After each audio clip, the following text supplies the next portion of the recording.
In the beginning was the Word, and the Word was God, even though the first actual word in the Bible is in.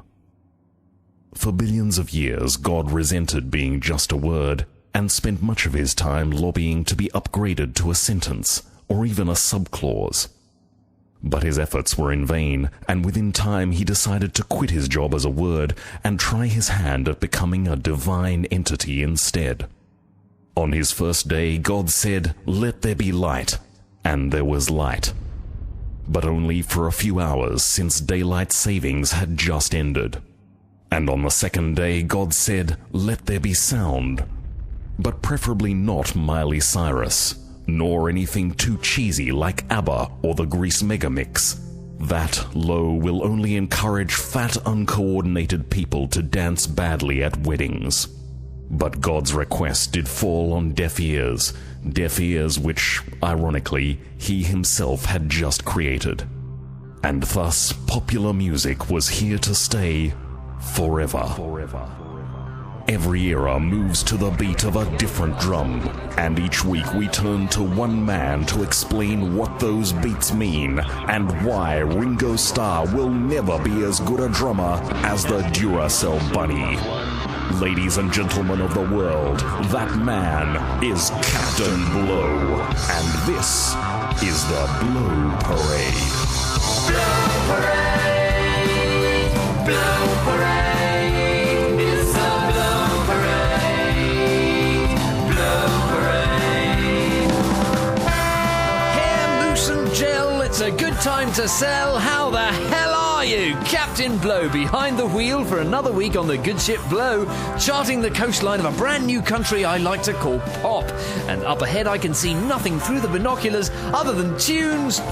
And oh look, what's that? It's more classic tunes, and it's all thanks to Putney Curries. When the health board tells us we must quit, we'll pour curry all over it. Proudly offering home delivery to the wrong addresses since 1982. 1-900-BLOWER is the number to call if you want to be part of the Captain's Wheel this week. But before I get to that, we've got a very special mystery guest on the phone. Hello, sir. Who might I be talking to?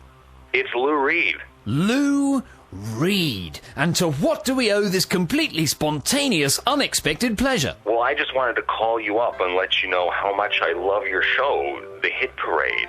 Blow Parade? Yeah, and to let you know that my new album will be in stores on July 15th. Fantastic. And can you give us any sort of clues Sorry, I can't chat. I've got 28 more of these to do.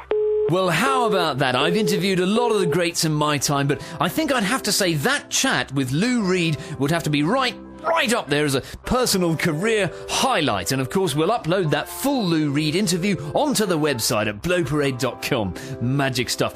Okay, 1-900-BLOWER is the number to ring for the Captain's Wheel. It's your chance to help select this week's classic year. I'll take the first caller we get through. That number again, 1-900-BLOWER. The lines are now open. Anytime you like now is 1-900-BLOWER. And yes, we have a caller. Hello there. Who am I talking to? It's Lou Reed. Ah, you're back again. Oh, shit, I just did you, didn't I? I dialed the wrong number, sorry. Well, a double serving of Lou Reed. I almost feel like it's Christmas, but oh no, I see we have another call. Hello there. Are you ready to help spin the Captain's Wheel? No, I just want to request a new Lady Gaga song. Oh, the request show is actually the shift after me, but I could put in a word for you if you'd help me out with the wheel. Do I get anything for it? Well, all of Captain Blow's ship hands receive a dinner voucher for one at Putney Curries and the warm satisfaction of a job well done. Now, I'll give the wheel a spin, and the stop song you have to yell out this week is Stop Back in Time. It's that straightforward. Stop Back in Time? What's that? It's the Kylie song. It was obviously called Step Back in Time originally, but there's only so many stop songs out there, so we've had to improvise a little bit, all right. Okay, are we ready? Let's spin that Captain's Wheel! Step Back in Time. No, you have to say Stop Back in Time. But song's not called that. I know it's not called that, but I'm just asking you to understand that there's really not that many stop songs out there, so just have a little fun with it, enjoy the play on words, and let's spin that captain's wheel! This is bollocks. We might have lost him there, but that doesn't mean I can't stop back in time myself and reveal that this week's classic year is none other than 1970! 1970 marked the beginning of a brand new decade, although precisely which decade no one can agree on. It was the year when psychedelia gave way to psychiatristadelia, a new movement which asked patients to lie down on brightly colored couches in the shape of a mushroom. It was the year we lost Janis Joplin and Jimi Hendrix. Other people also died, but none of them were famous, so I won't waste time naming them. Such were the crazy times of 1970. 1970 was also a big year for comebacks. The king himself, Elvis Presley, hit the road for a 12-week tour. He was a little larger, perhaps, than usual, but still determined to give fans a flavour of his new 70s direction.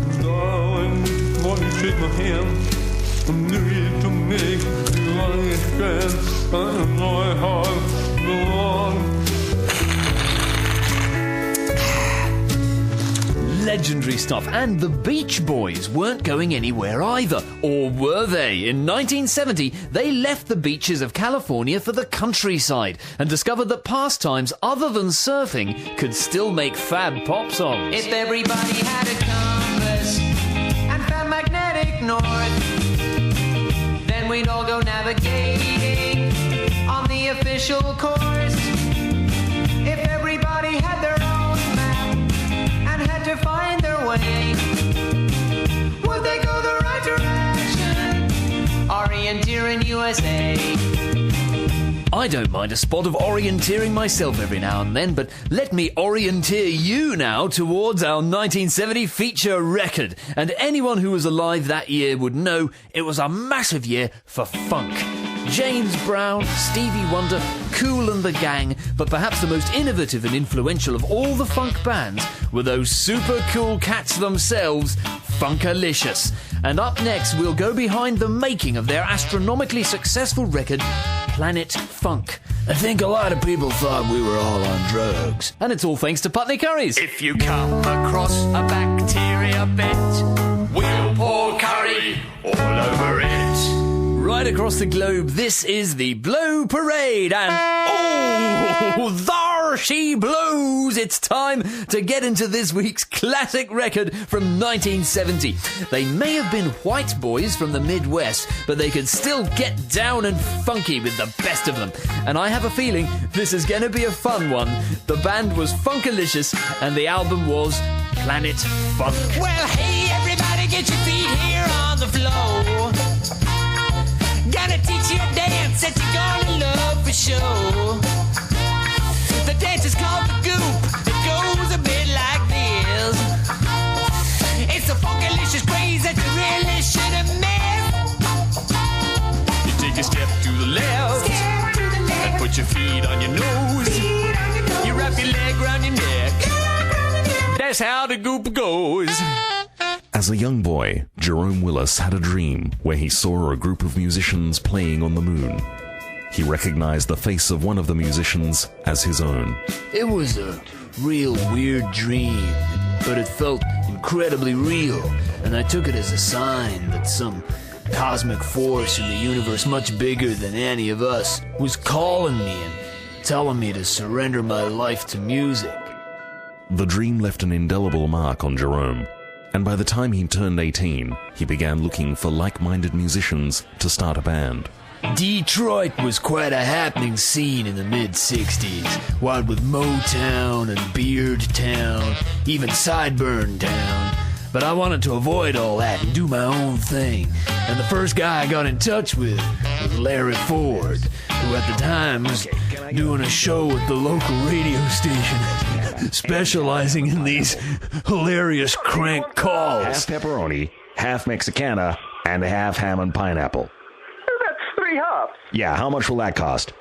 Oh, can you have 3 halves? Oh, sorry, is it not enough? I can add more. How about we make it half pepperoni, half Mexicana, half ham and pineapple, and half of, guess what? You're on the Larry and JJ show, and you've been stewed! He was an absolute classic, man. But he was also mean on the keys. And I was lucky to get him. And then it was Larry himself who put me in touch with Stanky Hoskins. I'd been playing horns with Hendrix, getting paid in liquor, but Jimmy seemed to be less interested in playing grooves and more interested in playing national anthems. So when Jerome asked me to hop on board, I was all ears. Veteran sound engineer Pitts Parsons. Well, Stanky is probably the most diverse horn player I think I've ever worked with. He can handle anything from a sax to an oboe, even one of those great big Swiss Alpen horns, which I'm pleased to say became an integral part of the Funkalicious repertoire. Who thinks a jazz band can't play jazz music? Who thinks a pop band can't play folk? Who thinks a folk band can't play Alpenhorn?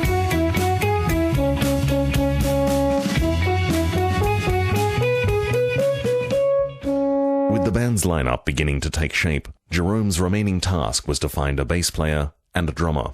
Uncle Tom I first met at a club in Detroit, and I really liked the looseness of his drumming.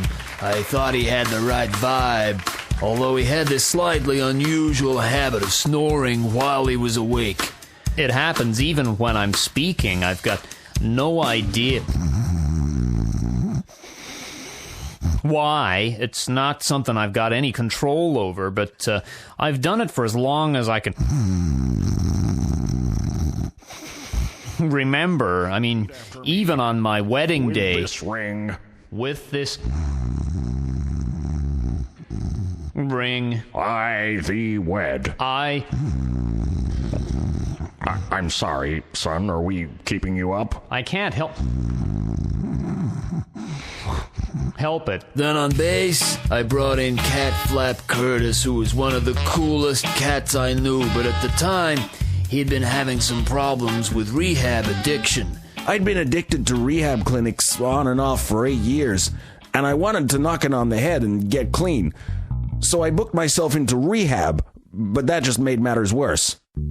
Well, Cat Flap, of course, had music running through his veins. He was the son of Johnny Curtis, the great 50s rocker, and I think Cat Flap somewhat resented living in that shadow. Johnny Curtis. I think he was also quite embarrassed by his father's illiteracy and innumeracy, which often wreaked havoc whenever he performed.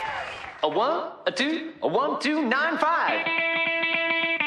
Well, it's Saturday night, but I'm feeling down, 'cause my baby lives 10 miles out of town. She ought to be here hopping around, but my baby lives 10 miles out of town. I drive 1 mile, 2 miles, 5 miles, 3. When I reach her door, I'll be on my knee. I pass 6 miles, 9 miles, 2 miles, 4. I just hit 5, that means 12 miles more. My baby's 10 miles out of town. 2 miles left, 'cause there's 16 down. She's so fine, she's so sweet, I can't seem to stand on my own 3 feet. Cat Flap Curtis successfully weaned himself off rehab, and by the spring of 1967, Funkalicious exploded onto the scene with a monster debut single. When you were a kid, girl, you learned so much at school. Like 3 times 3 and your ABC, and the I before he rule. But now, girl, I'm gonna teach you. Teach you about love. But before I do that, you ought to learn about quadratic equations. You will seek that term. ABC and polynomials of the 2nd degree. They are the quadratic coefficient, the linear coefficient, and the constant term, respectively. X squared plus bx plus c equals 0. X squared plus bx plus c equals 0. The Greek delta character represents the discriminant, and when that is negative, there are 2 complex conjugates. The funkiest part of the quadratic is it can be expressed in monic form. X equals 1 over 2 negative p plus the root of p squared minus 4q. Yeah! ABC. Funky is x, y, z. When applied to geometry, you will see that an ABC are real numbers, and the domain of f is the set of real numbers. Then the zeros of f are exactly the x coordinates of the points where the graph touches the x-axis. Ow! funky. That first single still holds up as an amazing piece of music, and I get a call at least once a week from Nigel Godric, who's the poor geezer who has to produce Radiohead, and he says to me, Pitts, how did you get that sound on the Algebra song? And every week I say to him, by having a band that don't sound like suicidal mosquitoes stuck inside a modem. The Algebra song and its follow-up, Les Sandwiches, not only caused a stir on Detroit radio, but also caught the attention of record company mogul Otto Gannon. I thought they were black when I first heard them, but when I met them, it turned out they were whiter than the guests at a Mel Gibson wedding.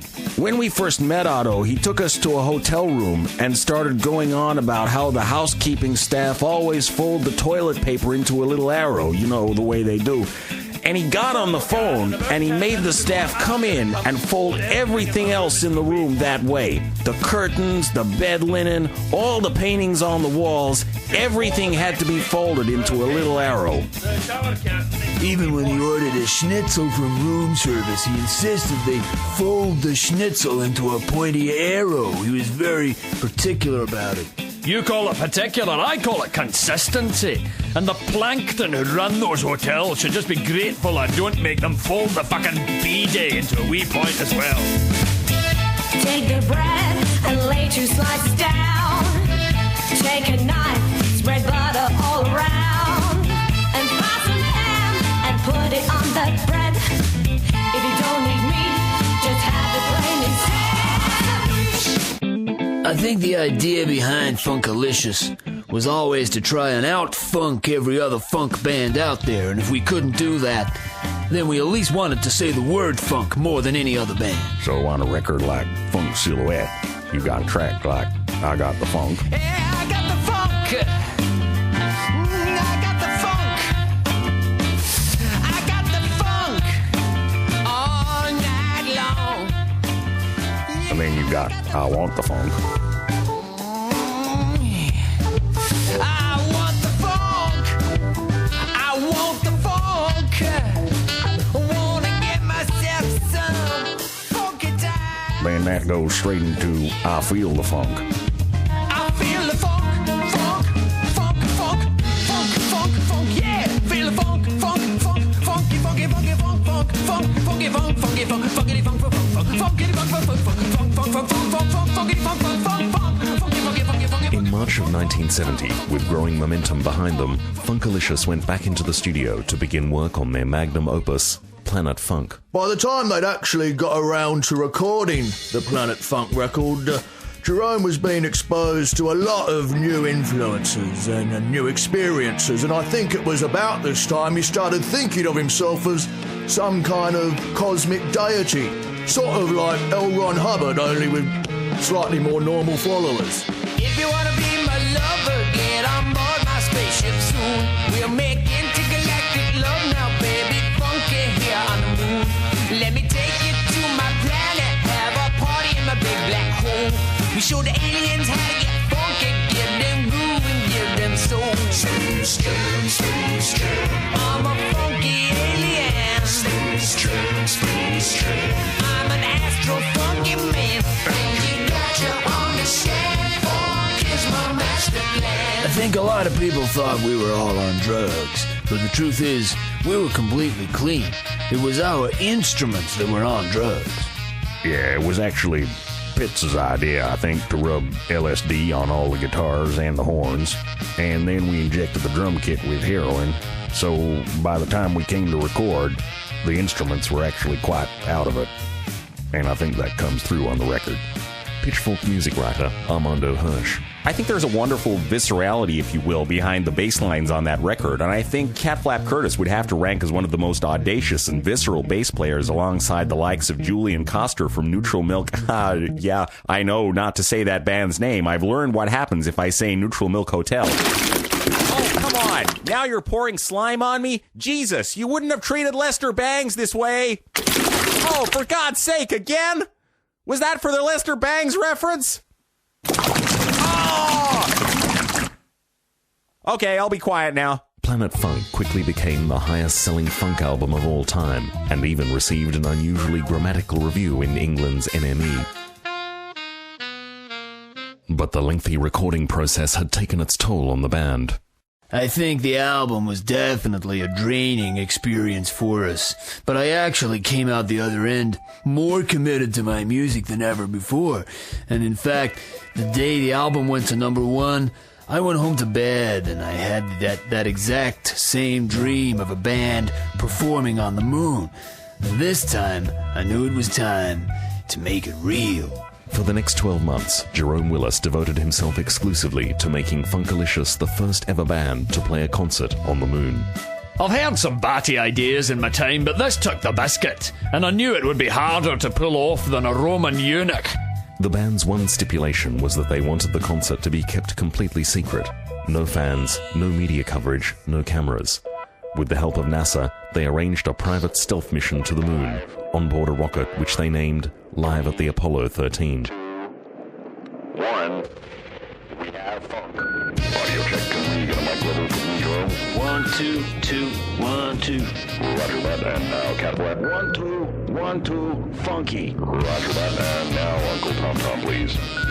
Testing 1, 2, 1. Okay, we're getting the thumbs up from audio here, so you're all clear and good to go. Houston, I think I'm losing oxygen. Roger that, Uncle Tom Tom. Just breathe normally. I can't breathe. I'm too busy.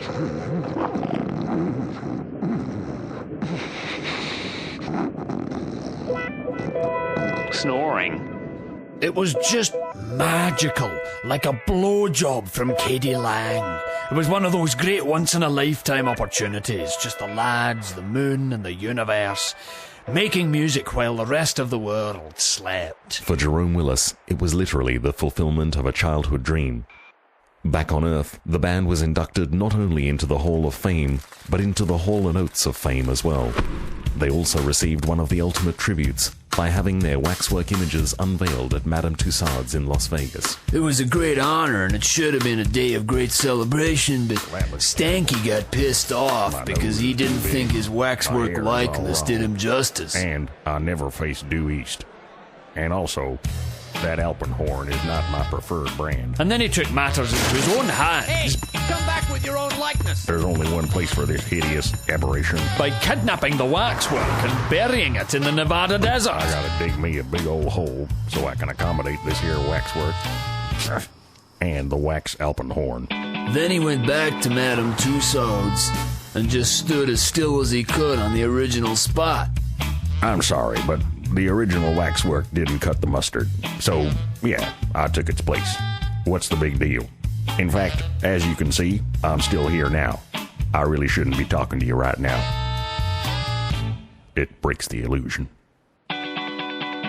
Pitchfork music writer Armando. Oh, don't even bother. Get lost. I'm so over you.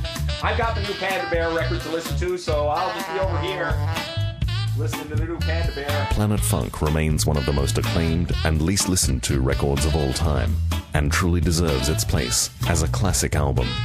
The Blow Parade with Captain Blow. Well, classic doesn't even begin to describe it. Magic stuff there, the amazing Funkalicious, and oh, there she blows. If my binoculars don't deceive me, it looks like the sun might be slipping beneath the ocean's horizon for another week. But please note, I won't actually be here at the wheel next week. You might have read about a small incident, just a silly misunderstanding, really, between myself and producer Molly Neves here in the kitchenette after hours. So I'll be taking what we men of the sea like to refer to as some well-earned shore leave. So until we next sail the high seas of pop, whenever that may be, I'm Captain Blow, and I hope you've enjoyed listening to this, my Blow Parade. Blow Parade, Blow Parade.